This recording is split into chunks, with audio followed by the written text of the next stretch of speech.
Okay. All right. Come on now. Let's see if this works. Hold on. Everything's so dusty. Can it all work? I just don't know.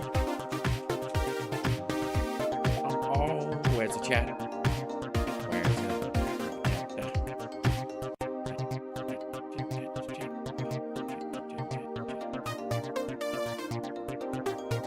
There they are. I can almost... Oh, it's good. Look at that. What about this? Hold on. Let me see if I can... let's go straight to here.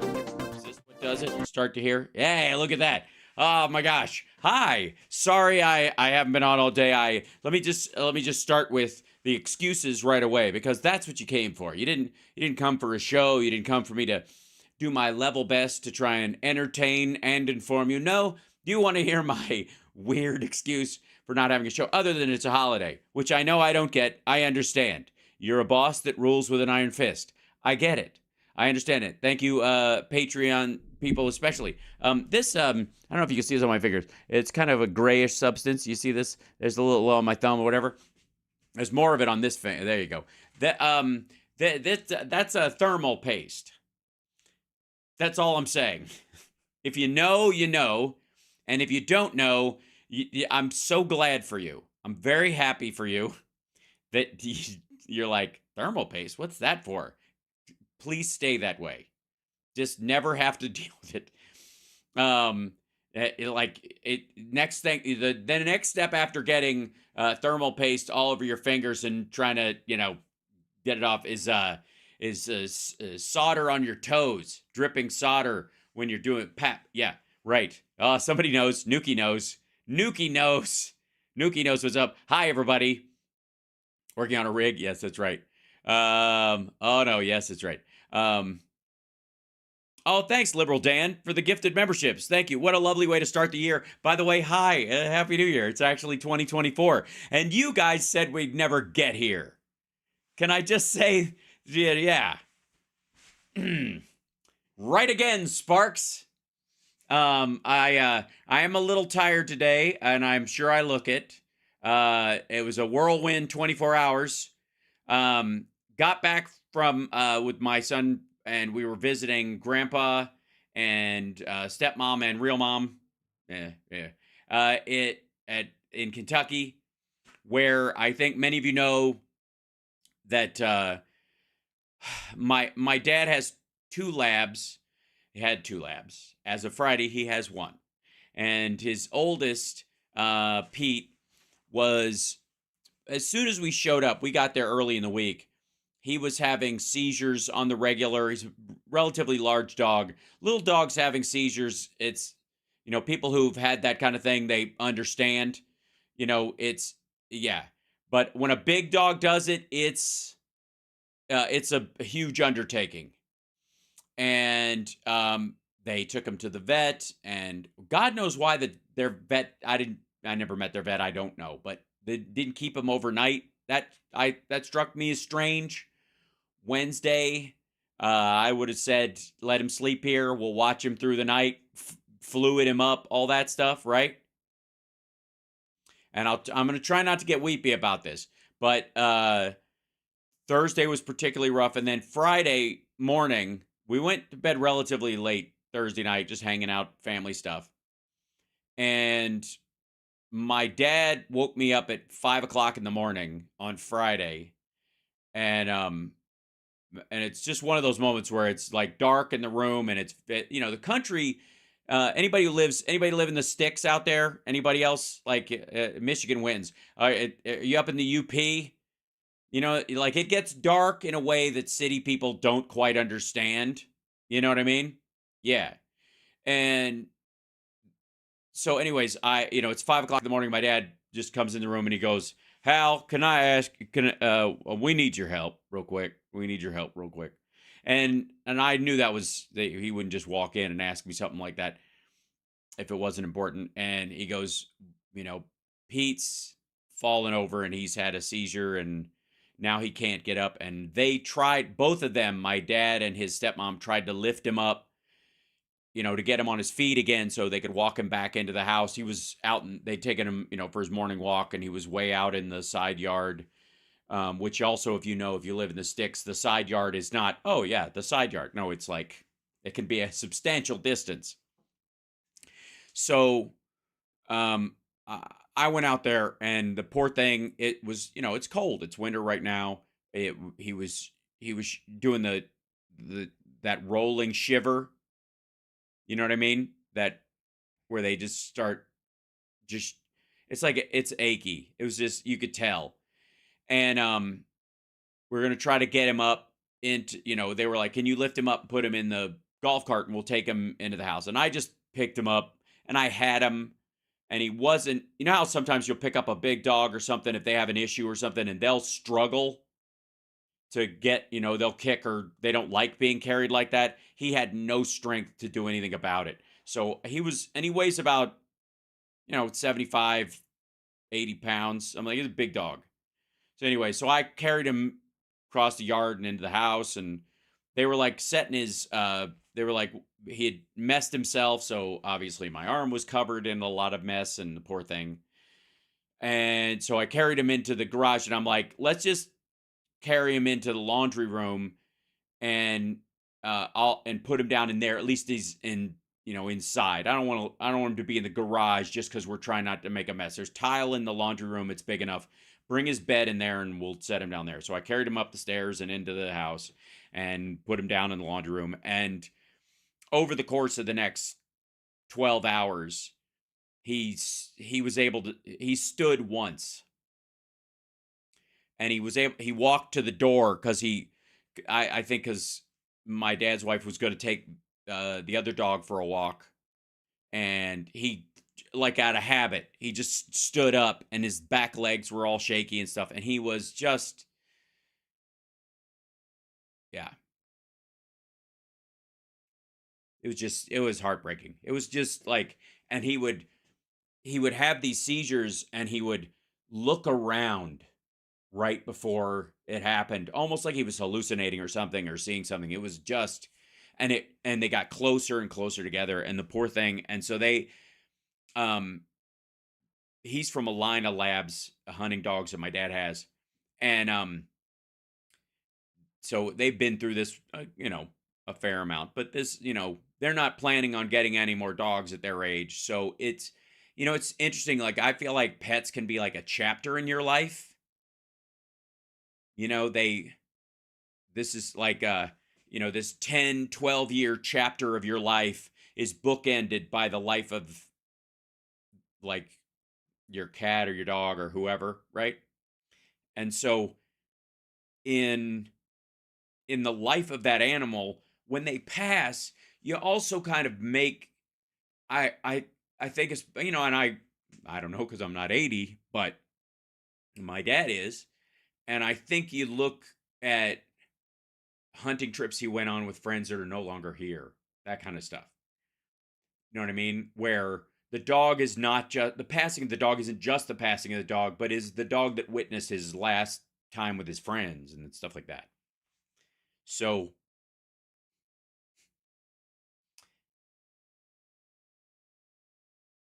it's just rough for my dad.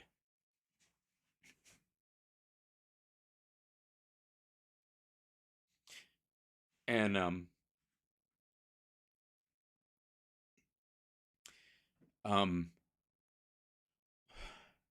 my dad gave me a banjo for Christmas.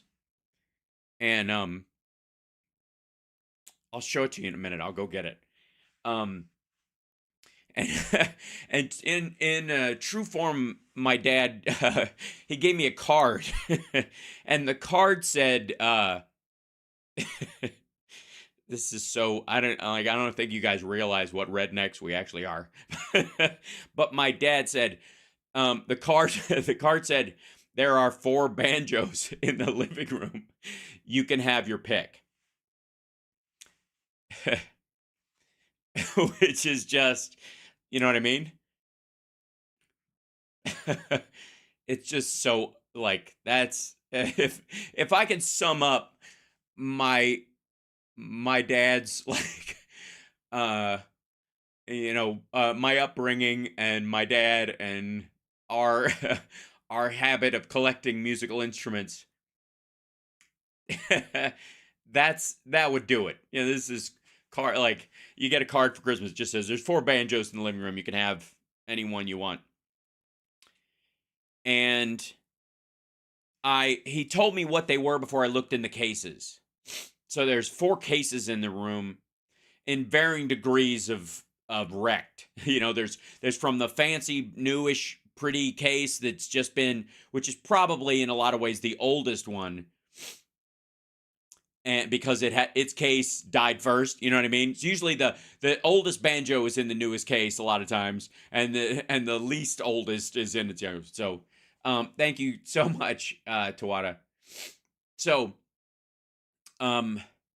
this kind of relates to the story. So in the last year and change, my dad has lost his 3 best friends. He's got one real close one left. So I think somebody jockeyed to the front of the line during that. I won't judge the depths of his friendship because he had a pack of guys that have been with him his whole life. And because Bickle's still around. He's okay. Bickle's around. He's still with us. I think it's one of those things like the honorary ones live the longest. But my dad's friend Doc Andy and John and all them, all the ones that passed away. He said one of these banjos is like a Frankenstein banjo.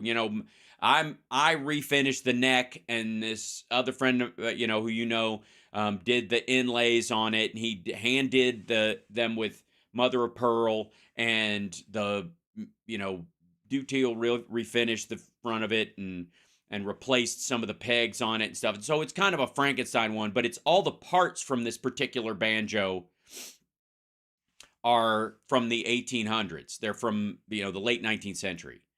And then there's this other nice one that's really old and probably worth a lot more because it's been around long as and then there's one, he's like one that's just really beautiful and ornate and stuff. Looks like one of the ones that like Steve Martin bought off my dad in the 70s. And and no, I didn't get to meet him when it happened, and I was pissed. So I went over to the first case, and I was just looking at him after we got done wrapping presents. He's like, "Here, come over here." That's a thing in our family too. we start sentences with "here," and it comes from a friend of my dad's.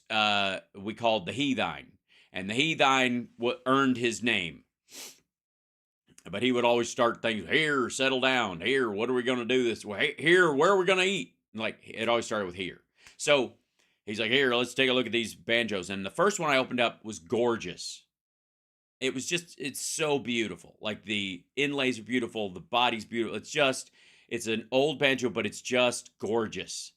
And to some degree, I was like, that's the one I would take normally. But I was like, I want the one that they all worked on. Right? I want the one that my dad put together with his buddies. So I look at the next one, and each one of them is, they're beautiful in their own way, but not as ornate as the first one. And I'm looking through all of them, and he said, "Which one do you want?" or whatever. And I said, "I want the one that you guys worked on."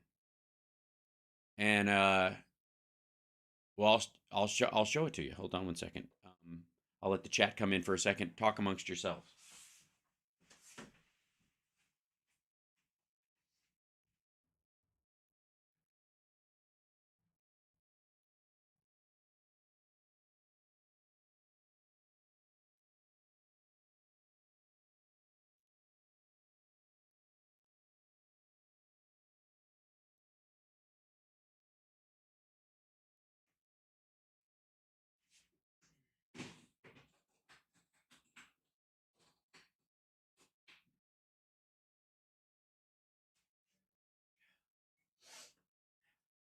Now I'm not going to play because it is not in tune. It is just out of the case and is just travel.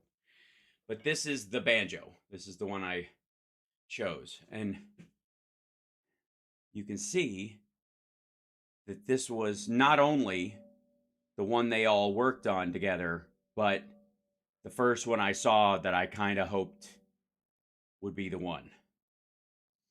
And my dad and did the back of the neck, and then his friend did the mother of pearl inlays in the back of it, and then these tuners are mother of pearl, and they are from, I want to say, 1890.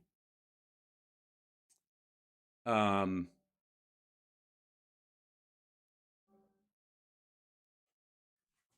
be right back.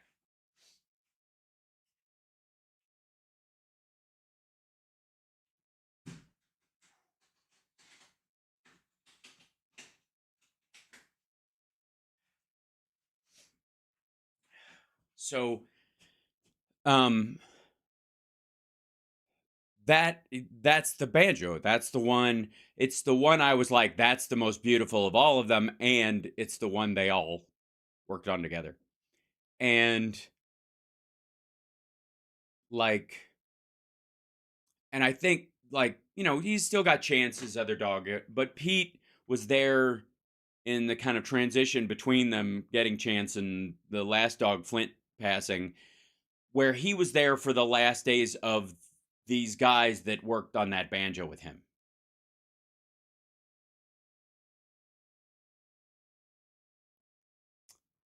So that's why I think the like anyways, we're a melancholy bunch. My dad and I are terrible at this. We're in a good way. Like I have no shame about like my kind of nostalgic nature. I mean, in many ways it's what made me so fantastic on I Love the 80s, but also um that cuz I give a shit, cuz I actually care. And it's not just something trivial that I went through. It's because these things we like in our lives and these things we become close to are often signposts of places in our lives, you know? So Pete, my dad, they didn't want him to die at the vet, so they wanted somebody to come to the house. So we found somebody that could, you know, third on the list of, of vets that could come out to the house and do that. And then um the funeral home near my dad, in northern Kentucky where they are, that they had a funeral for a friend of theirs not too long ago who lived in, nearby, also takes care of people's pets. There's a lot of dogs in this area, and cats too, I suppose, but a lot of dogs. And so when people put their dog down, the funeral home comes and gets them, um and they take the pet away, and they'll cremate them and then bring them back to you. And my dad, in the backyard of their house, they have their last two dogs before these in. They have little markers, and they're hollow, and the ashes are inside the markers. So if you move, you can take it with you, or if you sell the house, you can take it with you. It's not a grave site with just a header. It's really lovely what they do. And so they come and they wait, and then they take him away after it's done.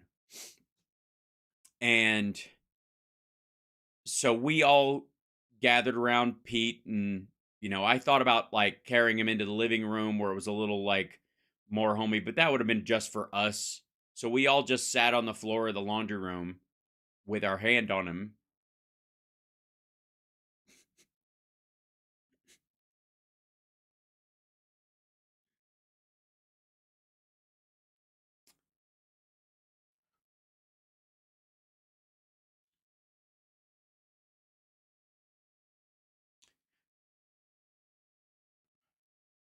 And let him go. And um I have to say, like, beyond like being kind of sad for my dad dealing with this, because again, if your parents are older, you know this or whatever, but they you know they're confronted with their mortality on a daily basis, right? they every stumble, every forgetful thought when you're older is kind of a you almost feel like it's a dig from the universe, like you're getting older, right? And so, you know, the awareness, something like this, like a dog passing, it's different than when you're my age or um, it's closer to being a little kid, quite frankly. It's so much more impactful, and I hope people are aware of that if they have older parents and they go through something like this. But I gotta say, as much as I was moved by, I love Pete too. He's a great dog, and my dad's experience of him. One of the things that I think was the most like heartening about the whole experience was my son stayed with us the whole time. He didn't leave. He stayed with he pet Pete all the way through um till he went to sleep and stayed that way. And then I asked him and he said yes. We had to put Pete onto this little gurney that they had, this little like kind of, it's almost like a bodyboard but it's soft, that they bring for taking the pets out, and he's a substantial dog, and I just didn't want the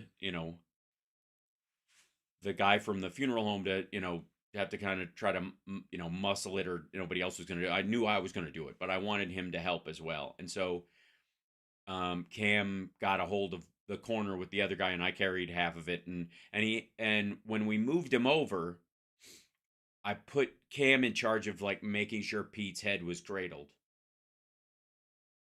and he did so great.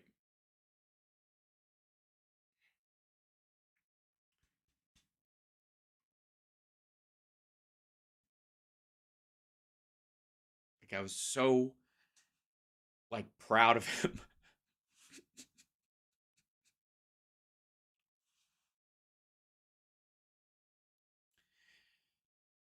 for not only participating in it and doing that, but that we all cried. We all shared how we felt. Nobody held back, you know. We weren't, trying to just be stoic, right? We loved him. We loved Pete. There's this old adage, and ironically enough, it's something that that Marianne Williamson used to quote all the time. It's so funny. Back when I worked on her lectures, this monk was at the graveside of his friend and he's crying, and this guy comes up and says, "I thought you monks don't believe that life is the end, and that death is just a transition, and you guys talk about that all the time. So you're why are you crying?" And he goes, "Because I'm sad." And that's it, you know. And so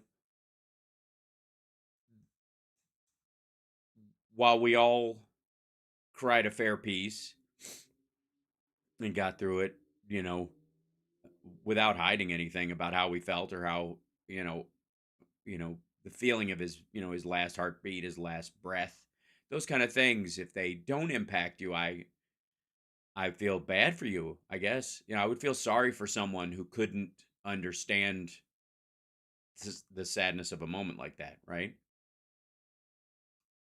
Um and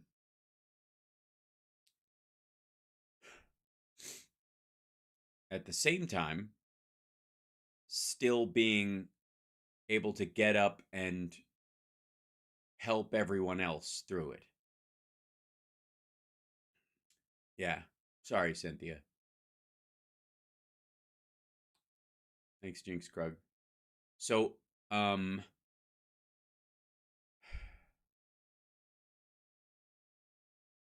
there's a lot of similarities between the gift of the banjo and Pete's passing in terms, of my relationship with my dad and family and time um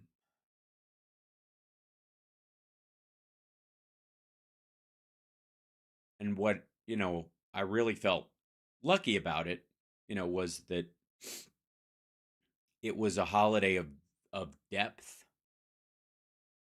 It was it was not just the passing of gifts to each other and the eating of food and the you know stories to pass the time in between stuff. And let me tell you, those things are so important. Even this even the even the worst, holidays are like pizza. Even if they're not very good, they're still great. And I think it's important that you have, like, kind of perfunctory, boring holidays sometimes. It's good just because you know how lucky you have to be in life to be able to go through a holiday that's no big deal. It's kind of passed right by. And oddly enough, sometimes those are the memories that chase you around, right? Those are the ones. Oh, remember that we went. We were going to go skating and we never did. You know what I mean? There's this element of, like, that is your family, that is your relationship, that is the holiday, whatever happened. And sorry, I didn't intend for this to be the tone and tenor of coming back on, and I was going to try and do a relatively regular show for you guys, but I know I didn't get a chance to catch up with everybody about that part of it. And then I that the very next day I had to fly. Cam and I flew to Vegas, flew back home, and then I had to get on a plane the next morning. We got in, a couple hours late because of plane delays and yada yada, and then I had to get up at 3 a.m. to catch a flight to Dallas to go there, to be there in time for sound check, in a way that guarantees that if my flight was delayed or went away, I could get the next one and even the next one after that, because flying day of show is always a bad idea, but it was really the only option up to me. And then uh my flight was supposed to be at like 3 o'clock this afternoon to come back, and I got up as early as I could, and I ended up getting out on the second earliest flight this morning, and then came home, was comatose for a while, and then family stuff. So here I am, and it's 6 o'clock my time, and you guys are lovely, and hello.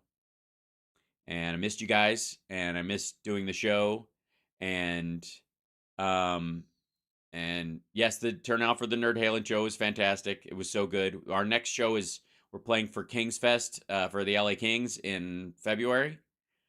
The next jam is on January 9th. We're celebrating David Bowie. And yeah. And then patrons also, thank you guys so much. For the record, I was usually doing the last Wednesday of every month for, the show that I do for the patrons and that we post. I'm going to be doing this year, I'll be doing the last Friday of every month. And so yeah. And I will be, yeah. So I guess that means the show will probably be up for you guys if they don't get their streaming stuff set up, which I hope they do. I think I'm trying to help them do it. Yeah. So that's that. There we are. We're all caught up. Hi, how are you? What's going on? So anyways, for long story short, I'm taking banjo lessons. Yep, we've hit 60K, which is great. I hope we'll hit 100 this year. And can I just say something else? There was something really lovely. And thanks to Chris Bono for pointing this out to me, because I didn't even see it. The Crooks and Liars, I gotta say, Francis and you guys, I saw this and talk about making me weepy. My God. Hold on 1 second. This was I was not expecting this at all. They gave me a Crookie. That's their Crookie Award at Crooks and Liars. For the show and for what I do. And it's like, come on, guys. You can't do this when I'm all like melancholy and you know, just had the holiday I had and and then you're gonna, you know, can't be nice to me on this level. Yeah, you want to talk about making me a blubbery mess. The you know, the irony that a guy with as big an ego as mine and I you give me compliments and I fall to pieces. Hold on 1 second.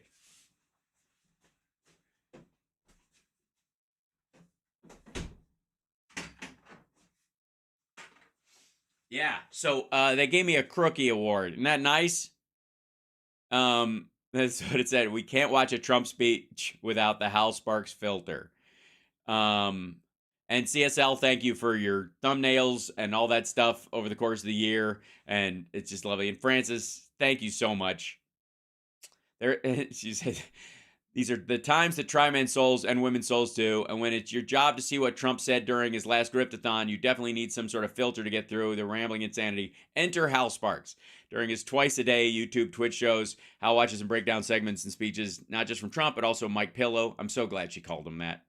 Thank you, Regina. It's really sweet. Mike Pillow, Glenn Beck, Mark Levin, and a whole host of other awful people, and he does it with swears. That's true. And he makes it funny, and that makes my world at least a better place. And she put in a couple of the shorts and stuff that I'd put up. And so I was part of the Crookie Awards for the good guys. That I just love that. Yeah. So really, you like me. You really like me. Hold on 1 second. I think, do I have, I just want to thank the, oh, I'm sorry. They're being played off. I'd thank my agent, but I don't have one right now because my agency was destroyed by COVID. So I'm looking for a new agent, but I'm not in a hurry because I'm booked more now that I don't have an agent. What the fuck is that about? I don't know. I'm sorry. That's not my... Anyways, thank you very much. This award touched me so much. It really did, in an inappropriate way. I was just glad he was wearing gloves. Thank you, sir. Damn, who'd I forget? So, sorry, I just have that, like, corporate, like, free theme music. Cue the hook. Thank you. That's very sweet. Now I'm back to center. Yeah. All right. So shall we? Can I show you a couple things? All right. Before this one stuck out to me. Can I do a couple of videos for you, and then I'll let you be on your way, and then we'll start normal shows again.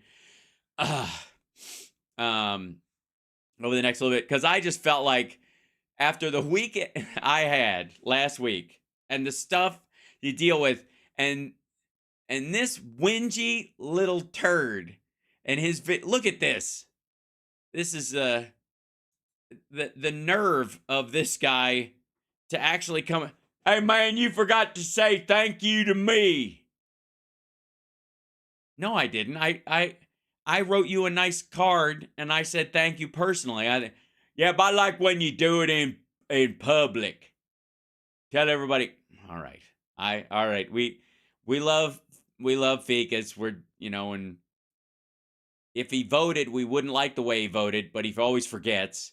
So I feel okay about it. He's like a maggot you can talk to because he doesn't really do anything with it. I got shit to do, man.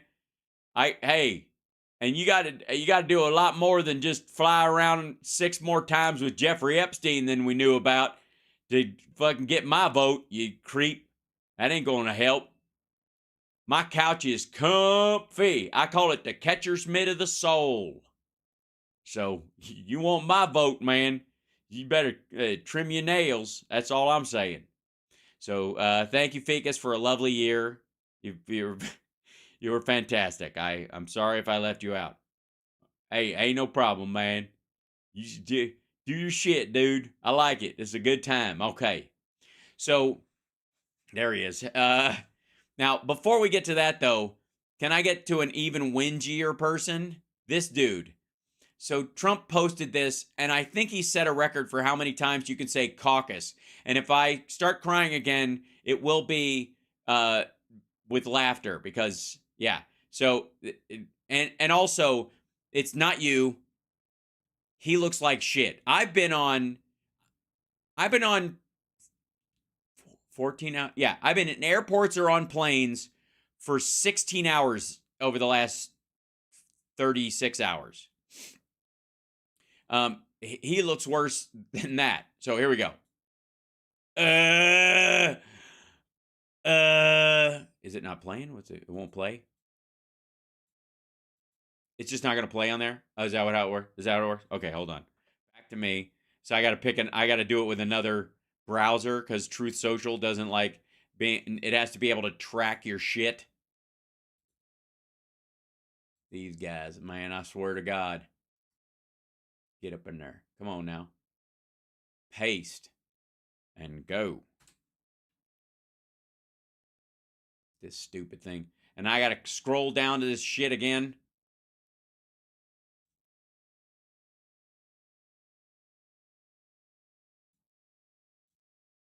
I have to find and it's like he's been on a fucking tear lately, posting like just shitty um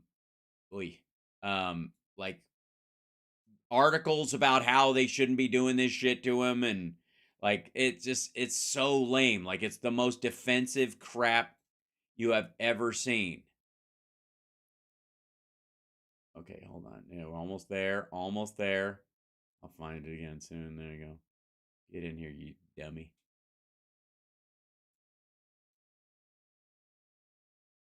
Yeah, here you go. Almost there. There you go.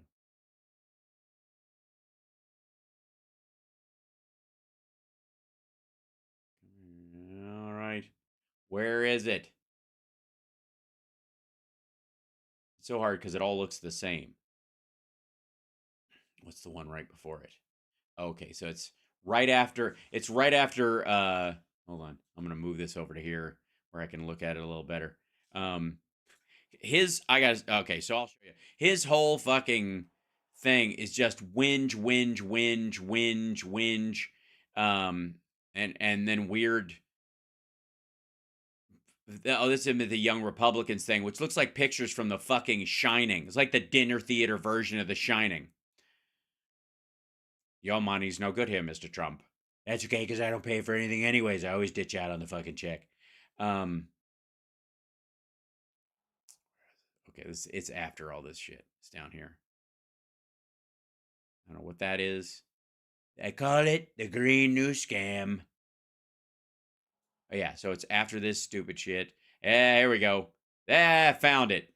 See, that's all it took was wading through his angst. Good Lord. All right, here we go. Hello, Iowa Patriots. This is Hi, hello. It's nice to be here. And so you just couldn't make a quieter fucking video. You just got to make my fucking job harder. You just got to do that. Is that that's the shit? All right, hold on. Which one would he be on? Yeah, I guess that's. This is President Donald J. Trump. We are only weeks away from making history and winning Iowa's first in the nation caucus. This will be the most important election come November that our country has ever had. For you, obviously, because prison. Our country is going down the tubes, to put it.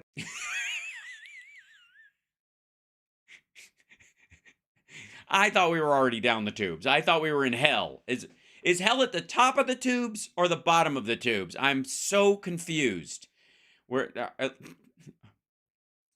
Sell it, dickhead. Come November that our country has ever had. Our country is going down the tubes, to put it mildly. Why? Put it mildly. Why would you bother? Or does he just realize that down the tubes sounds kind of like teen angsty and stupid? And we're going to bring it back, and we're going to make it great. We're going to make it out. We're going to get it out of the tubes. We're going to root it. We're going to get a roto-rooter, one of those people that come out after I've had too many fish delights. The guy with the big snake, they call it. It's not a real snake. I'm scared of snakes. I'm like Indiana Jones in that way, and that I'm old, and they keep trying to replace me with a woman. But that's not here, neither here nor there. They come out, they snake it, and out of the tubes comes meals that I'm quite frankly, I miss. I'm nostalgic. Again, we want to win big in Iowa so we can focus all of our energy and resources on beating crooked Joe Biden and taking our country back from the radical left. Why would you have to try this hard if you're that far ahead, right? To do that, I need my most dedicated supporters to fight alongside of. Well, your most dedicated Iowan supporters. You can't just have carpetbaggers. I guess who gives a shit? Does anybody actually think that half the people who are going to show up for Trump at these fucking Iowa caucuses are actually from Iowa? Me and serve as my Trump caucus captain. So important. So important to be a captain of the caucus. It sounds dirty, but it's not. On Monday, January 15th at 7 p.m. Trump caucus captains are the most important volunteers for my campaign in Iowa, and you can actually say elsewhere because if you don't show up, I'm quitting. Honest to God, this is all fucking bullshit. They were dumb enough to leave me my passport, so I'm fucking off. I'm out of here. Get used to the idea, eat shit, and talk about it later. I'm telling you. As you know, by making it first in the nation, I've made Iowa very, very important.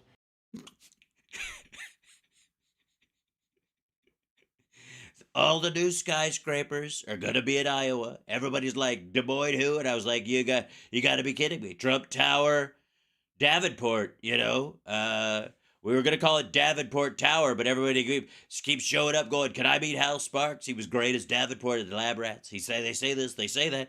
Very respected people say this. Iowa, very important, as one of the few states with more vowels than consonants in its name. It's probably in the top. It's right up there with Ohio and Hawaii, I think, although it's got a beat. It's got Hawaii beat. It's tied with Ohio. And that's the way we're going to keep it. They serve as my voice at the precinct caucuses and also get others. And they'll all talk this way. They'll all say, line up. Get a snack. There's no snacks. Who brought snacks? You were supposed to get fish delights. Bring them to me. Oh, God. Bring them down here. We're all going to... Down the tubes. That's where I want them to go. I want the fish delights down the tubes. And out the tubes. And then have the guy with the steak come to Mar-a-Lago and get that out of there. And then maybe revisit it. Supporters pledge to turn out to vote on caucus night on Monday, January 15th. Sorry, 1 second. Say caucus again. Caucus cap. What'd I say? You're shitting me, right? You're just going to say caucus over and over again, and you think nobody's going to notice. You're going to fucking say caucus again. Turn out to vote on caucus night. God, see, just like saying caucus. On Monday, January 15th. Caucus cap. You're just saying it for caucus. Just saying caucus for the fuck of saying caucus, aren't you? Shame on you. Captains play a critical role in the America First movement. In caucuses, yeah, yes, caucus captains are important. Is there a caucus lieutenant? How does this work? You have to pass the detectives test. Say caucus again. Through their efforts on the ground in Iowa, we will take the first step toward defeating the radical left and evicting crooked Joe Biden, the worst president in the history of our country. Say caucus again. And the most incompetent president in the history of our country. All right, again. Let's just go with the idea that he's the most incompetent. Biden's the most incompetent president in the history of the country. That's it. Just count on it. Just know that. He's the most incompetent president we've ever had. Which means the most incompetent Democrat who's ever held office and who ultimately is the most incompetent president in American history still as a Democrat, he can't help but keep unemployment down and raise manufacturing and build the middle class up and have a stock rally at the same fucking time. From the White House. He's going to be out of the White House. He is. Like, they made me leave. I wasn't going to leave. I was going to stay. I was going to squat everybody, all my biggest suck-ups, supporters in the White House were telling me he's never going to leave. They're going to have to drag him out of here. And I was like, I'm not being dragged out of somewhere. I already shit my pants 3 times today. I can't do it with 4th one on camera. My belt is too loose. And they were like, what are you talking about? And I'm like, oh my God, I'm in an empty room surrounded by boxes that should be in my shitter. And that's what I was thinking. So we left. I took all the classified documents I could find and that I thought they wouldn't miss and put them in a truck and sold half of them to the Saudis and buried some of the stuff that incriminated me with my dead ex-wife. We have no choice. In theory. Or we won't have a country left. If you're willing to step up and serve as a volunteer caucus captain,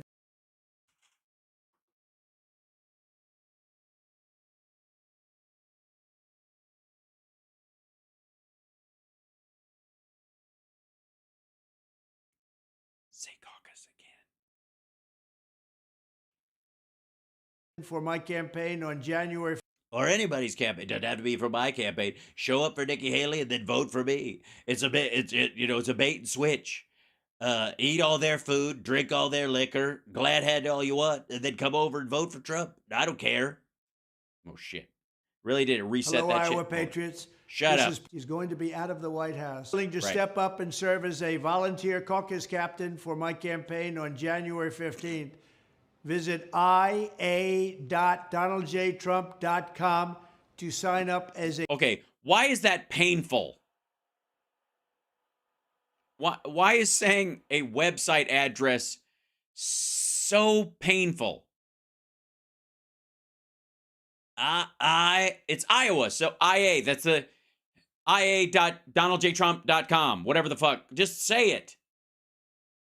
You've been doing, this is the only one you give a shit about. He thinks that if he, wins the caucuses in Iowa, it won't matter that he gets dinged really hard in New Hampshire and then fucked in South Carolina. It won't matter because he'll go, I took it in the meeting. I got news for you, asshat. That was Bernie's strategy. A Trump caucus captain. Very important indeed. Oh, yes, they're very important. They're the most important. I wasn't going to say it. I was not going to say...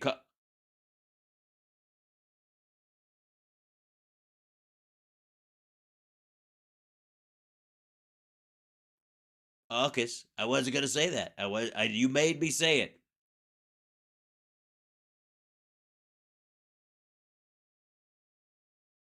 I can't be the only one who's hungry. I need you to lead the charge on the ground in Iowa as we fight to defeat the establishment politicians that are... You mean the elected Republicans who still have their job? Doing everything they can. Oh, by the way, don't forget, not only does DeSantis still have his job as governor, which you apparently helped him get, and he's an asshole and completely weak and stupid and the worst guy ever and totally bad for America, and you saved him. He would have just been a non-entity, but thanks to you, he's got a real shot at the Republican nomination for president. He's not going to win, but that doesn't matter. And of taking your seat at the head of the maggot table. But also Nikki Haley, who you allegedly, according to you, helped her get reelected as governor, whatever the fuck, and then you gave her a job in the government. You appointed her, to one of those deep state jobs. And now she's making the biggest dent. It's so fun to watch. And to stop our movement, the greatest movement. Oh, it's such a movement.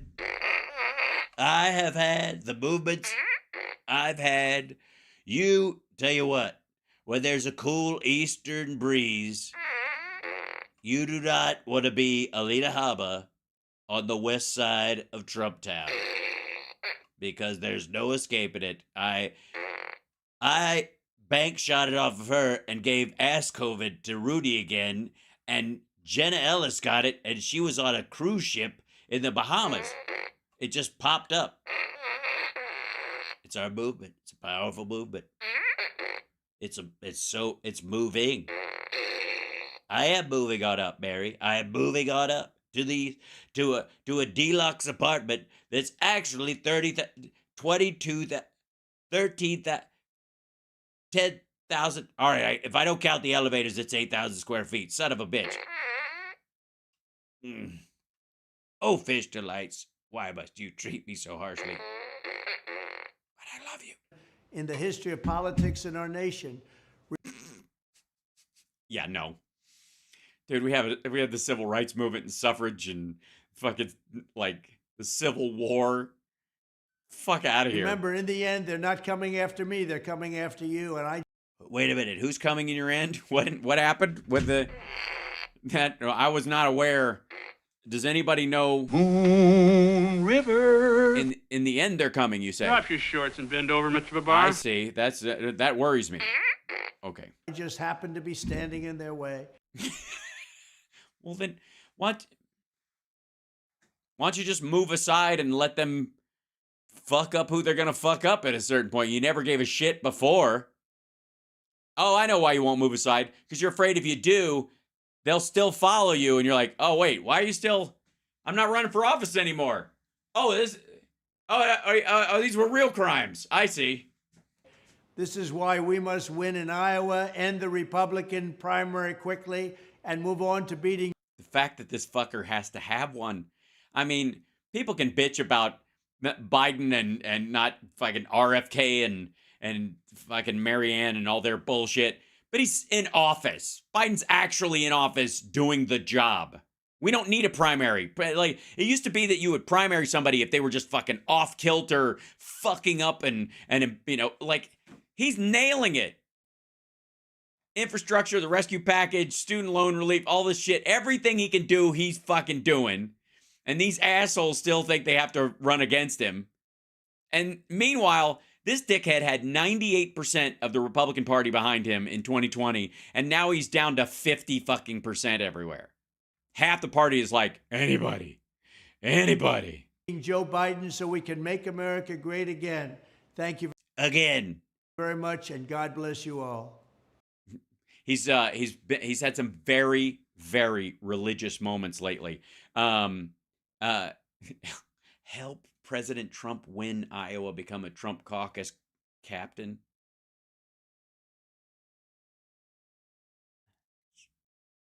Fucking had to write it down too, didn't you? Yeah, you had to fucking write it down. Couldn't just say it.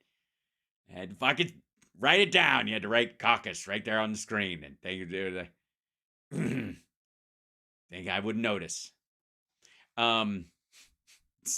Sign up now at ia.donaldjtrump.com/Trump caucus captain /Trump caucus captain, or go to donaldtrump.com and where it says Iowa on the banner, click on that, and then it says caucus captain, click on that. You're not going to write this shit down.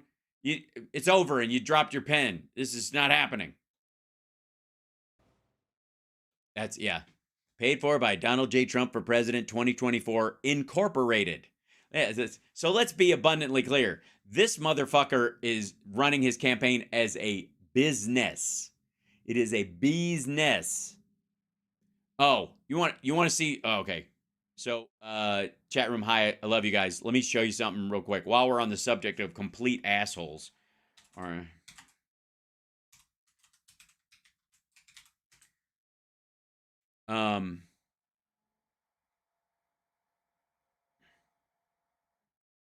Where's the? Let's see. I just saw this posted the other, like, yeah, where is it? It was an ad on. Yeah. Let me tell you something. If you're going to fundraise as a man of the people who's not, beholden to special interests and is not part of some sort of, I don't know, establishment organization, don't, like occasionally like maggot Republicans will do these kind of like, sign up now and donate to our campaign, win a chance at a raffle for a AR-15, right? They'll give guns away and shit, and totally like right after a school shooting. Just okay. On that level, there's this. What the ever loving shit? If you, and by the way, 2-for-1 entries. This is an older one. Hold on, let me find the one that's for his campaign, because he does this. Falconing. Go falconing with Robert F. Kennedy Jr. You know, take one of God's most beautiful and free creatures and essentially tie it to your arm, blind it half the time, and attach bells to its legs. Something that you couldn't. Hold on, let's see. Okay, falconing. Where's the campaign ad for it?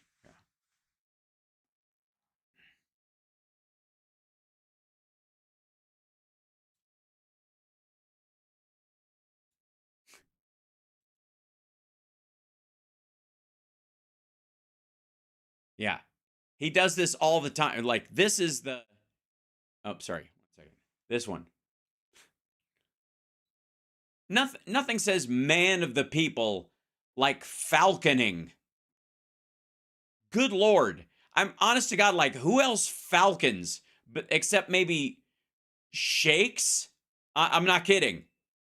It's big in the Middle East too. I'm sure it's fine, but the idea that this asshole is running as a man of the people and going, as a Kennedy, who didn't grow up falconing? Yes, I falconed all the time. Can I say for the record, my last fucking name comes from hawkers, from falconers, essentially, who it's where the fucking Sparrowhawk, that's where my name comes from. Sparks was Sparrowhawk, and it got shortened over time because of the gnarled way the Irish and the Scottish speak. Doctor's Falcon, Falcon Crest, absolutely. Rock me, Falcon, Rock Me Amacaucus, that's a reach. That was amazing, but that's a reach. It is the sport of kings. That's what you really want to do in a democracy. Engage in the sport of kings. Oh, she went falconing with him? I don't doubt it, too, because it was like, oh, what a fancy thing. And here's the thing. I don't even give a shit that he does it. He does it. I think he used to do it for, like, to raise money for, oh, my dear God. Hold on 1 second. I'll be right back. Hold on. Talk amongst yourselves.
sorry, just when old friends call and you're like, oh my God, isn't that lovely?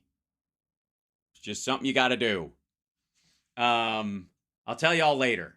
So there we go. Falconing. Where were we? Oh yes, Fancy Pants, Captain Fancy Pants over here, taking people falconing as a way, to show that he's like he's not down with the rich folk. He's one of you, because who doesn't have a couple of falcons in the falcon box by the back door? I don't know where do you. I guess you'd have to have a barn. Just saying, that's a lot of mice.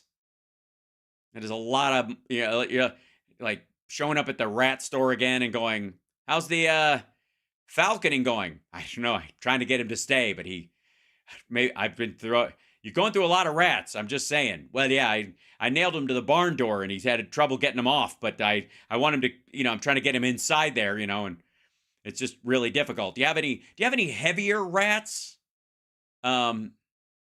I thought about maybe like feeding them buckshot to weigh them down, so they look like the rat from Charlotte's Web. The one that was voiced by Paul Lynde.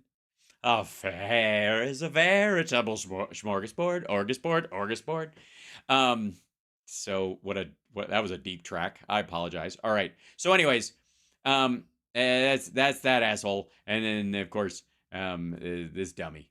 Miserable and wonderful to watch. So that's it. Back to you guys now. Yes, Templeton. That's right. Templeton's a rat. Gee, I wonder where we've heard that name before. All right. Now, I'm not going to do a whole long show tonight, but I have to do this one because I gotta know. I gotta know. I don't know how to deal with it. Do you know how to deal with it? How do you handle persecution? I've always wanted to know, as someone who's been persecuted my whole life, misgendered like crazy over the holidays because of my ponytail, the nerve, the absolute ma'am. Just because I have a broad shoulders and a narrow waist doesn't mean I'm, a gymnast lady. Point being, I'm sure we all are feeling persecuted every now and again. And so I think we all need a lesson. Now, I don't think we're going to listen to this whole stupid video because it's going to run aground early. And I also don't know who this fellow in prayer is over here. He's apparently a faithful Christian who is being persecuted by the radical left. And I'm glad he makes that distinction because, like Joe Biden makes the distinction between MAGA Republicans and Republicans, it's nice. It's very how should we put this? Frosty of you. It's very white of you. Very, very pale, very lacking in pigment of you to be that way, I think. Because I guess, I don't know if you and I qualify as radical left. Anything to the left of Attila the Hun, I think, qualifies as radical to this dipshit, but we'll see. Maybe not. Maybe we dodge. Well, let me say hello to a couple of people. Alex Tor. Why would you? The world is ending. We're in the hell of the tubes and the tubes of hell. There's no escaping. He was a former speechwriter for President Trump. Oh, that was easy then. Let's see. Grab them by the vulva. No, it sounds too Swedish. Grab them by the nani. No, he has real heart. He can't do Pacific Islander words at all. Grab them by the lady parts. Now that sounds like he gives a shit. Boy, I wish somebody would invent ChatGPT to get me out of this. And my good friend and former co-author Joshua Charles. Former co-author? So he co-wrote a book with you, and he's co-writing a book with a writer. Does that hurt? He is also a former White House speechwriter. And Did he write God bless the United States? Yes. If you don't know, these guys are Trump speechwriters. They wrote nuggets like, when they gaze upon Yosemite. Yeah, that was him. That was Joshua. Joshua came up with that one. I'm fairly certain the other guy came up with... gave us Motown. Gave us that one. Gave us Motown, gave us the Mustang. I mean, it's not their fault that, he doesn't deliver it. I don't read, obviously. Very well. I wonder which one of them wrote this one. We're going to be appointing very pro-crime judges. I don't know, but it was good. I mean, it's pithy. It gets right to the point. I understood it. And hey, and you know what? He fucking did it. Have you seen the judge that's handling his case in Florida? I mean, promises made. We're going to be appointing very pro-crime judges. Promises kept. And he is the co-author of Original Argument, the federal. Can these motherfuckers write a book by themselves? What's wrong with you? What is it? What is this? The codependent authors group? Jesus Christ! Pen to paper, asshole! What the hell? Bootstrap yourself. Tom Hartman has written 37,000 books longhand. And you assholes, it's like a men's group. What do you get in a circle and play a drum and talk about how you miss your testicles and then get 3 words on the page and then go have fucking Sonic? Federalist case for the Constitution, adapted for the 20th century, which is something we put out. I don't even know. Joshua, how long ago was that? That was 2000. Yeah, the Constitution was supposed to be, wasn't Obama supposed to have destroyed it? He's way behind schedule. 2008? 9? 2011. That was over Was it 12 really? years ago, Glenn. Wow. Oh, yeah. Crazy. Yeah, it's crazy how none of the predictions in that work came true. It's like little signposts in your life, Glenn. All your books that just go, remember when I was full of shit about that for a year and a half? And then everyone stopped caring. And I moved on to being full of shit about this for a year and a half. And then I forgot even that I gave a fuck. And then the book just sits on the desk there. Some people think I'm still, I don't know. Yeah. Thank you again for the opportunity. It did a lot of things. Thank you. Yeah, it was great. It was a great book. It really changed and it's because the title of it that really stood out. And I think you guys heard it when he said it, right? The title, it grabs you and it holds on. I don't remember what he even said about it. You're extraordinarily talented. Well, obviously, he'd have to be your co-writer, and the sentences are all in the right direction. So, guys, tell me, and I guess, Alec, if you want to start, tell me about Persecuted from Within. Which, I gotta say, it sounds like you're kicking your own ass. Do you mind? Yeah, Persecuted from Within is a book that's really rooted in something that Josh and I were noticing, that if you're a good, faithful, traditional Catholic, even just a good, faithful, traditional Christian, all around you, you're under attack. People. How is that from within? Wouldn't that be from without? Wouldn't that be from... Is it other Christians that are giving you shit? Just saying. Why would that be from within? What do you mean? Within the country? Also, you do realize that was the whole Jesus thing, was like, you're gonna be persecuted for this belief system. I mean, the dude came up with his entire religious philosophy, or had it delivered onto earth, whatever your belief is, in the midst of Jews who wanted him dead because they thought that he was the wrong guy and another guy would come along, and the Islamists who believe that he should be killed because nobody's coming, until they say the guy that they had before comes back. And so they have their second coming from the guy who lived a normal life, whatever. And when he comes back, but in that interim period, we're just going to kick your ass. Like that. If you've ever been to a Christian church, that's like, I got to say, that's 60% of the message most of the time. Don't like you. The state doesn't like you. And frankly, we saw in our own church. I don't like you. This young one's not worth the trouble. I don't like you either. We have the death sentence on 12 systems. Quick, let me buy you a drink. I'll be careful. You'll be dead. No blasters. No blasters. I'm sorry. That's what happens to my brain. One word. Off I go. A lot of people in our church don't like us.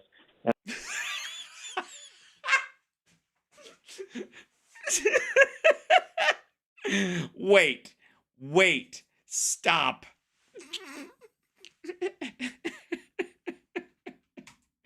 Quit it.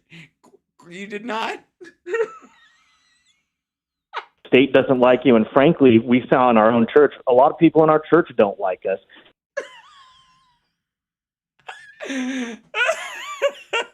I'm shocked.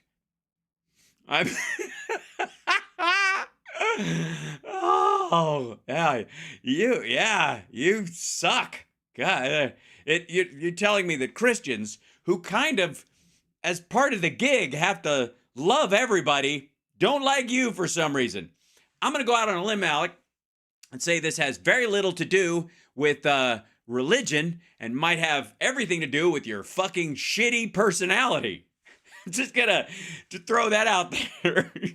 A lot of people in our church don't like us. We have the nicest church you've ever seen. Everybody is so wonderful. Okay? It's so wonderful.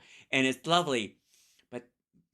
But there's this guy, Alec, who comes, and I fucking can't stand him. And I'm like, I know. This is, oh. And they're trying to crush us. So they're trying to crush you in church. What the shit is... Again, Alec, my good man, it has nothing to do with your spiritual beliefs. You, sir, are an asshole. An asshole. Just get used to the idea. So we wanted to know how to respond to that. We wanted to figure out, how do you act as a good Christian, a good person of faith, in response to institutions that you love persecuting you. And we thought of a better way to do that than to look at great historical figures. Really, there is one way you can do it. And I don't want to interject. I'm sure you have a great plan there. But what I usually do when people go on about that kind of stuff is what Glenn is doing, which is he's just scrolling through your shit. He's just, while he's not listening to you at all. He's just waiting for you to stop talking so that he can, I guess, bounce it to the other dude and then sit this interview out like he normally does. If you'll notice, he's just kind of breezing through shit. Monumental Christians from the past who had to live under pretty terrible circumstances. Uh-huh. Yes. Nobody expects the Spanish Inquisition. Our first weapon is surprise and fear. Two weapons of... Our primary weapons are fear, surprise, and almost fanatical devotion to the Pope, and nice red... Oh, damn. I'll come in again. Nobody expects the Spanish Inquisition. Frankly, circumstances that are oftentimes worse than our own. Really? Really? You're going to tell me that other people in history who were religiously persecuted had it worse than you have? I mean, we don't have to go all the way back to your fucking dude. Thack, owie. I mean, we could just, if you want, October 7th is a good, perhaps even, the Holocaust itself never occurred. No, there's no Syria. You're not gonna, Nah, you know what?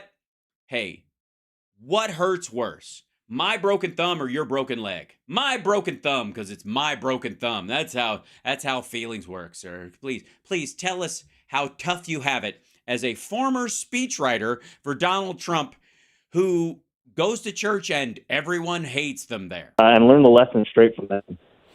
One of my favorite guys, Fulton Sheen, the art. Oh yeah, I love Fulton Sheen. He's great. He's Charlie's third cousin or whatever. Didn't he get busted in Juarez for selling crack that he had formed into the shape of like those little American dolls, those little girl dolls or whatever, and you'd suck on the hands and it would get you high? That's him, right? Or is that a different Sheen? I always get my Sheens mixed up. They're so weird. Bishop from New York, who I didn't know about growing up. I found out about him probably in 2008, and I just think he's one of the great. You found out about him when you were with that guy who was writing about him? I wonder how how you could have even how'd it come up? Greatest guys ever. I don't think of him as persecuted, but he's a part of the book. How do you look at him? Yeah, he's rich and kind of an asshole, and so is that what it is? Just rich assholes think that they're persecuted? Because Glenn does, and he's a rich asshole. Maybe that's it. And what did you learn from him? Your excuse me, presumes facts, not in evidence. The very idea that these guys have anything to learn is, in its own way, persecution from within. Well, he was persecuted in a way that was a little hidden. What happened with him? Oh, that's the worst, isn't it? Oh yeah, hidden persecution. That's when it's really bad. You know what I mean? Oh, you know what I mean? Like it's the really good persecution is out in public, where people can see it and you can get persecution points and get your little persecution yogurt card punched every time you're persecuted. If I get castigated for my faith in public a fifth time, I get a free yogurt cup. Hidden the fuck up. Him was that his cardinal at the time, it was just this interpersonal dispute. Oh no. Wait a minute. Tell me the story. If you will, there was an interpersonal dispute between a bishop and his cardinal. Moon River. I'm sorry, I'm just not familiar with that ever happening before in history. Where's Dick? Hi, Dick. Do we like Dick? Yes. What? Bishop Sheen was in charge of distributing charity to the poor, and Spellman gave him a bunch of dry milk from the government that he got for free to distribute to the poor. And when Spellman asked Sheen to pay for it, and Sheen said no. So you think it's a small matter, but it sounds kind of petty.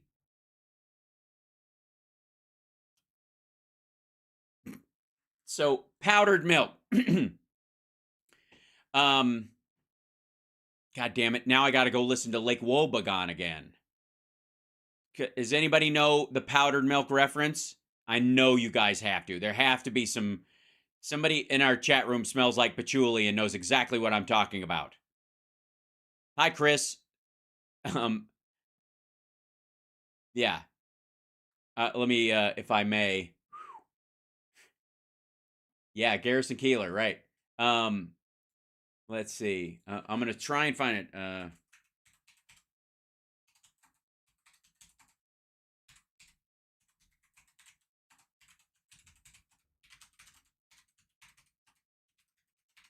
I had...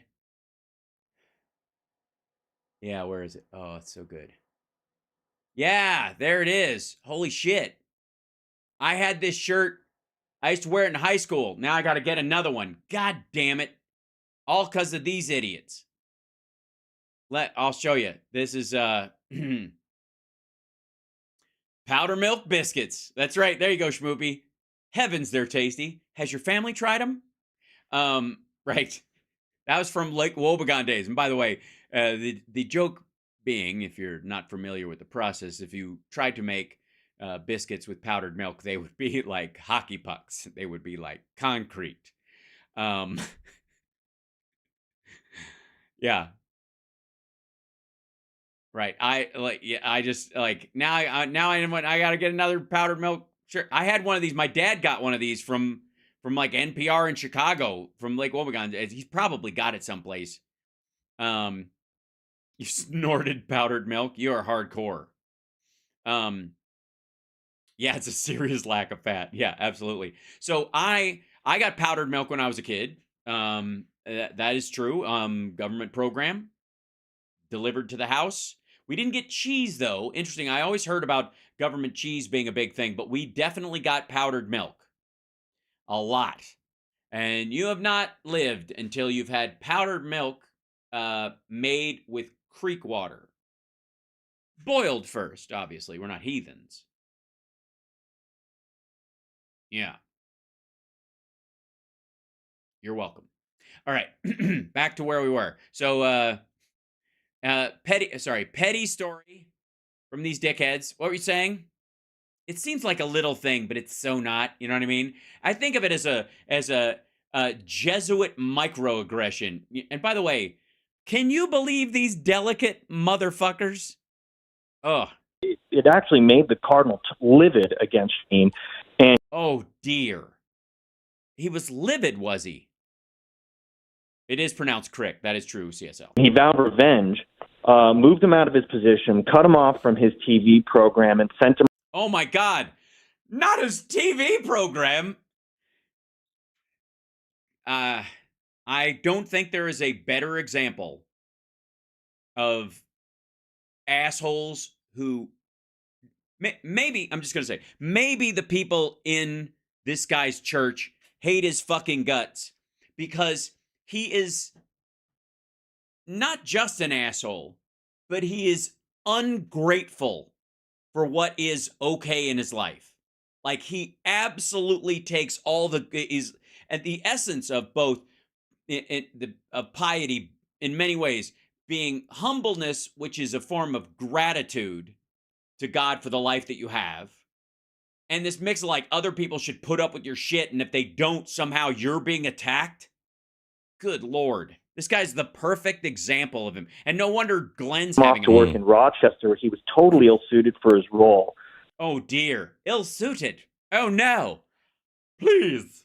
Ill-suited, was he? Well, I'll be in the drawing room, playing on the piano. But he had to do it because it was his boss, essentially. You know, yeah, essentially. It's his boss. I mean, obviously, not the big boss, if you know what I'm saying. Obviously, you know, he was... And, you know, God gets really mad when you try to work around the chain of command. It's getting hot in here, so take off all your clothes. This is hell, and you're gonna stay in it forever. All right. He was under the Cardinal, and he had to submit. So he looked like this great figure, really had a golden touch, media personality, invited to these. And yet, he lived the tortured life of someone subservient to a greater cause. It's pathetic. Big events in New York, and then boom, pretty much a failure when he was sent over to Rochester, all because... Oh, yeah. What? I mean, you can't blame Rochester. Oh, Rochester. You can't. I mean, it's not Rochester's fault. I mean, it's a fun place. They have a great comedy club there. I've been there many times. Because he refused to take money from the poor and give it to his boss. You know... What the fuck are you talking about? They're not selling the powdered milk, you fuck. All right.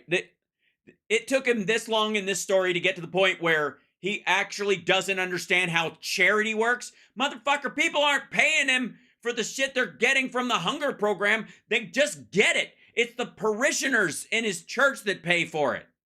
And he was running one of the richest churches there, and they had to distribute the shit.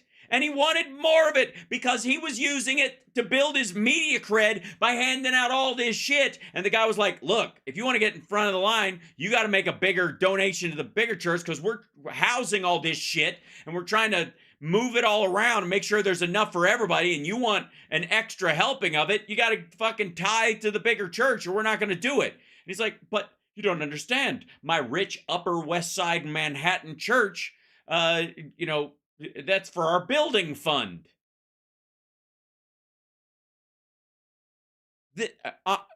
Listen to that again. Listen to this dickhead, please. What the? In New York, and then boom, pretty much a failure when he was sent over to Rochester, all because he refused to take money from the poor and give it to his boss. Okay. Right. No. That's not how charity works. He wasn't.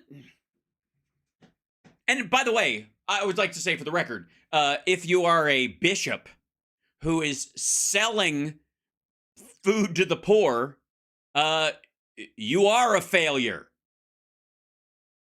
That's the very definition of failing at charity. It hurts. It's very painful. Lord, reach down into my noggin and just pinch the little place with your blessed hand. Can you touch it with the tip of a lit finger like E.T.? Just go, ouch, and make it feel better? Because, Lord, I am afflicted with a great stupidity that is not my own, but has been foisted upon me by your followers. And so you owe me. Think of it as like when you return a bottle for the nickel. That's what I'm talking about. Joshua, you're having this persecution. A lot of people are questioning the way their churches are behaving. Yes, assholes. Because we're in a time of great change, and I think. Yeah, and remember that time when there was no great change, when there was no big changes? Remember that time in America where nothing was really changing? Remember that? Remember that week in 1997, I think it was? Changes, turn and face the strain. Changes. Fuck off all of you religious zealots. All right. Most of our churches have gotten fat and sassy, and well, I'm not here to yuck anybody's yum, but I think more than one person in my congregation here, if you say, got a little chubby themselves, if you know what I'm saying. Fat and sassy. Are too timid to take on the real. Yeah, because that's what, when I think of fat and sassy, I think also of timid. Nothing's worse than a fat and sassy, timid person.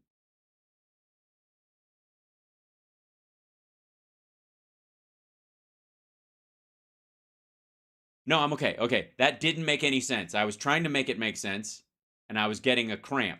Gospel truth and how it applies in our lives.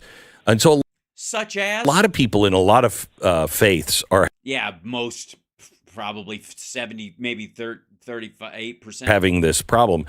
Yeah, they are having a problem. They are. And it can be solved with this little dose of holy water. You just tear off the top and guzzle it down, and suddenly you stop feeling anything. In the Catholic Church, you just had something unheard of happen here in Texas. How many people think that what he's going to mention wasn't unheard of at all, that it was actually heard of and has happened before? Where the Pope got involved and kicked somebody out. Yeah, that hasn't happened since always.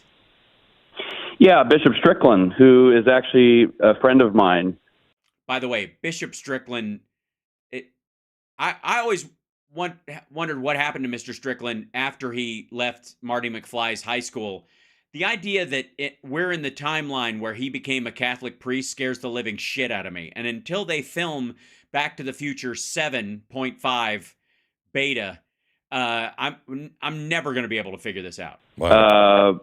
Jesus, didn't that guy ever have hair? He's a monk. Just leave him alone. All right. Right before COVID, I was able to spend some time with Bishop Strickland.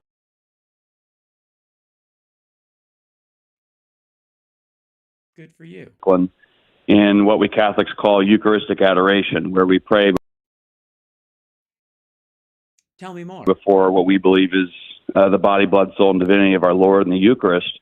And we did that for what's called a holy hour. And I'll just say the bishop's the real deal. We went to dinner. He wears his garments everywhere he goes. Yeah, a lot of them do. A lot of the bishops do. Almost all of them. It's the exception, not the rule. He's and you went to dinner, did you? After you were done, obviously, worshiping the Eucharist of the things, whatever, worshiping the blood, as it were. You mean those adopted pagan rites that the Romans had, incorporated into their religious beliefs, and that they accepting Christianity as a singular religion and developing the Catholic Church is effectively a way of conquering lands through minds and hearts, as opposed to physically owning land, which was much smarter when you don't have a lot of resources.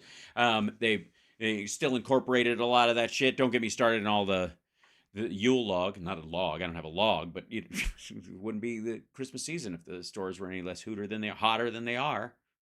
He's a humble shepherd of the Lord, and I think in his He's a humble shepherd of the Lord. So the Lord needs shepherding, does he? Because I thought the Lord was your shepherd.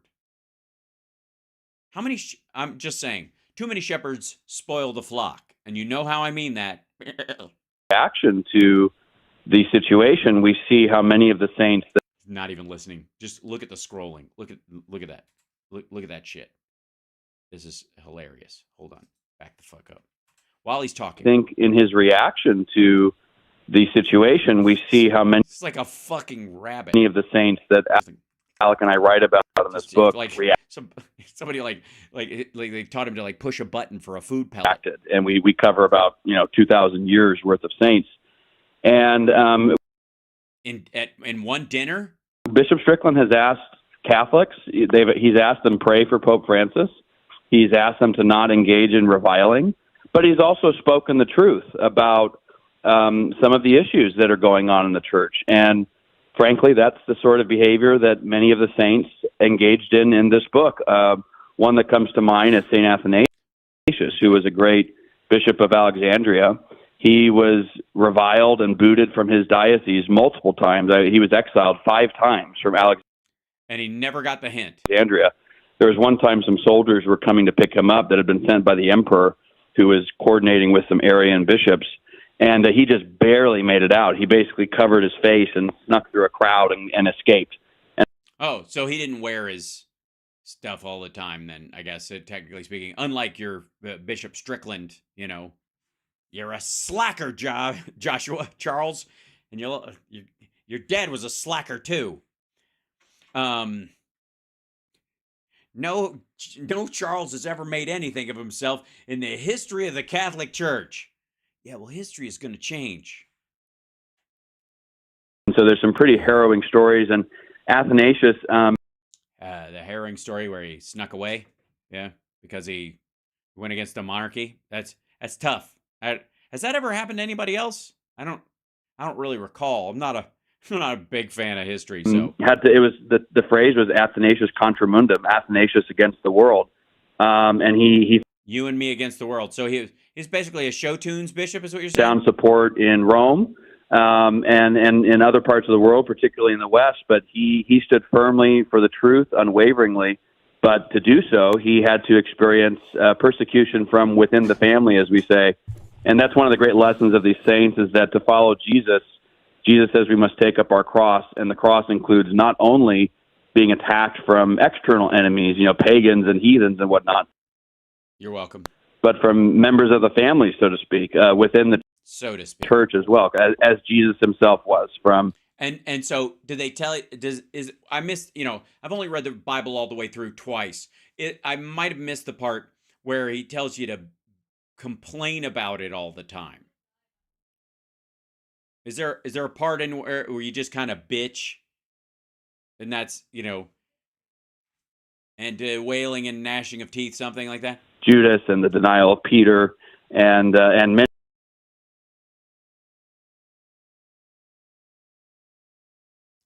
Why do I waste my time with these fools? Why?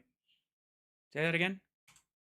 Jesus himself was from Judas and the denial of Peter and many of the problems that the apostles addressed. Peter's denials. Jesus and Judas didn't deny Peter.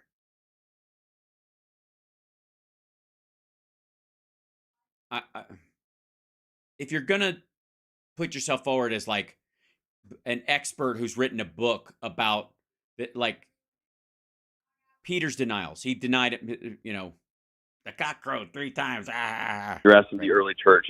By the way, Judas loved Jesus more than any of the other apostles, for the record. All sorts of issues. Those issues have never changed, but many of these great saints face, as Alec mentioned, challenges that many of us couldn't even imagine. I think we're in a very trying time period. Don't get me wrong. Asshole, you think one of the bishops in New York for Manhattan being moved to Rochester because he was trying to abscond effectively with stuff for the poor, or was maybe perhaps from your telling of it, selling food to the poor, whatever the fuck that is, that guy, by being sent to Rochester, had it worse than people who had the skin burned off their feet. But many of them, Joan of Arc, for example, she's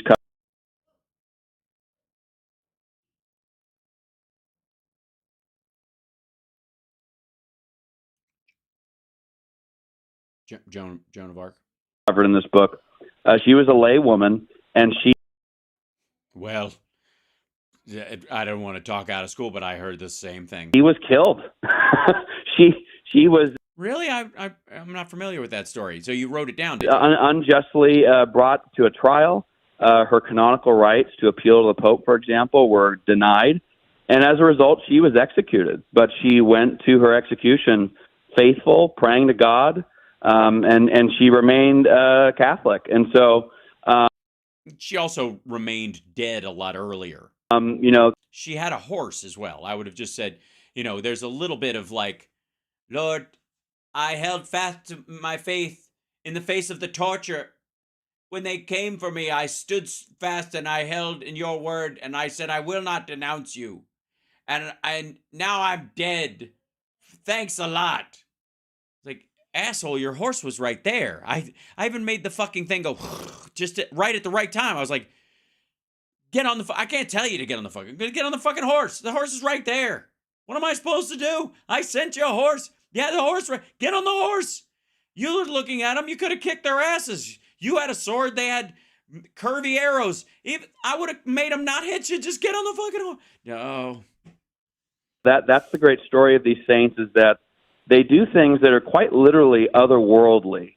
And no, they don't. They do things that are quite literally of this world for the reward or the standard beyond a single life. It's the fact that they're not magical is what makes what they did magical. That's the fucking point. I think that's what was so inspiring. It's like either this Christianity thing is a complete fraud, or it's otherworldly, and it actually gives its followers. Yeah, I would read Thomas Jefferson. He's kind of in the middle of it. He's kind of straddling the fence there, buddy. Something that they could never give themselves, and that's this peace, and that's this sense of fortitude in the face of extraordinary persecution. And the saints, by engaging in this, by suffering it, they find the humility that ultimately takes us to heaven, frankly. So I was just talking to Megyn Kelly, and I just saw God, and it's Megyn Kelly in a gold lame gown. When her eyes are done just right, I'm like, there is a God. And then I can't touch her because she keeps moving away, and I'm like, damn you, Satan. I don't think that very much. I could be wrong. That's the side of the coin when I flip it always comes up with you. So, But I don't think that you guys wrote this because of you're a bunch of big weenies, because you're weak snowflake assholes with terrible personalities, and you, instead of dealing with your own social shortcomings, you outsource it to religion and your fellow man. The persecution that's going on right now. It's terrible. It's terrible. The persecution. They're being persecuted, basically. Feeling that you're thinking that it's going to get much, much worse. Absolutely. Before it gets much, much better, and then gets much, much worse again. But that's just revelations. What do I know? Could be wrong, and I'd love to hear your opinion on that. I think so. Yeah. Yeah. Yeah, definitely. So totally, it has to get a lot worse. I mean, it can't get much better.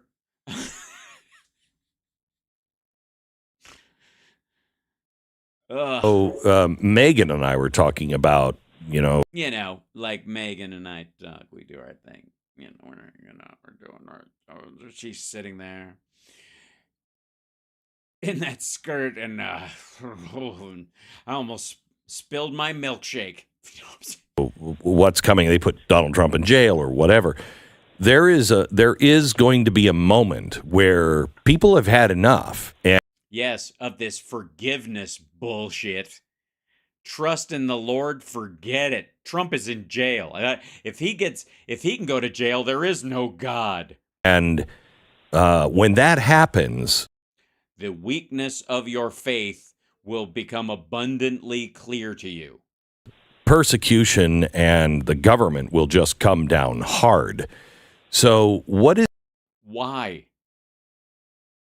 You don't actually think that any of what's happening to Trump has to do with him being a pious man of God, do you? Asshole, you think there's going to be a Saint Trump one day? You think he's going to be mentioned in the same breath as Joan of Arc and Jean de Clisson and Martin de Porres?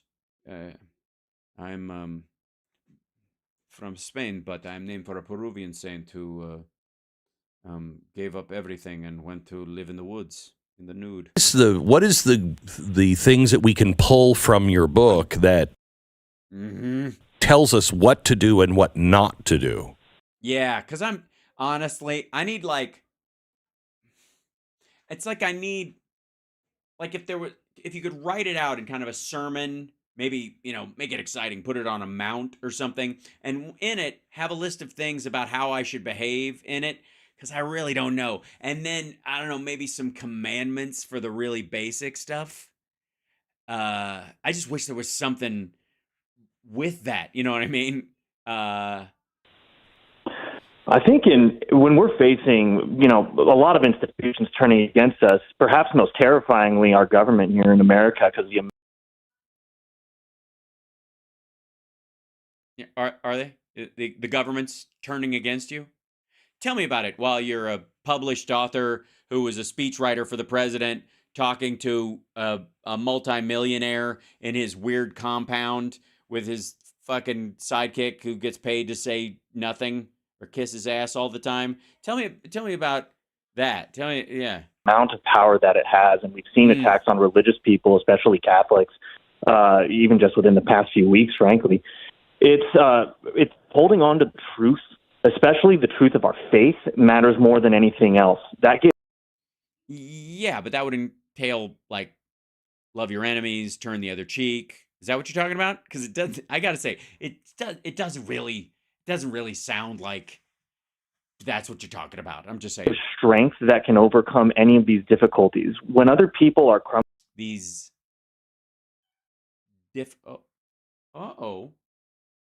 difficulties. I'll show you what difficulties are. A kitty cat outside the door. What's he doing? What's my chipper doing? What is my chipper doing? What is somebody meowing outside the door? Did he miss me? Did he miss me while I've gone? You meowing outside the door. Were you being persecuted from within by your empty belly with no food in it? Because you're a big bad body. Oh no. Chip has been very upset that I've been gone as much as I have. It's like, what the hell? Hi.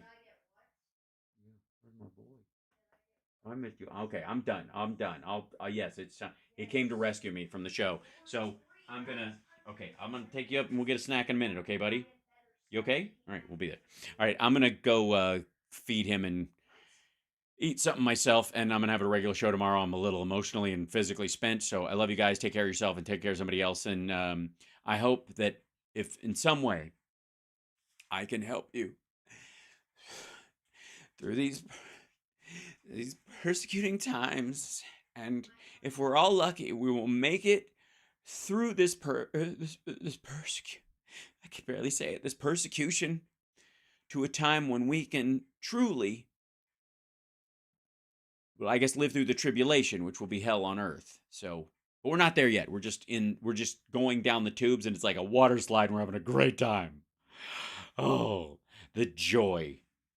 Until next time, take care of yourself and take care of the kidney.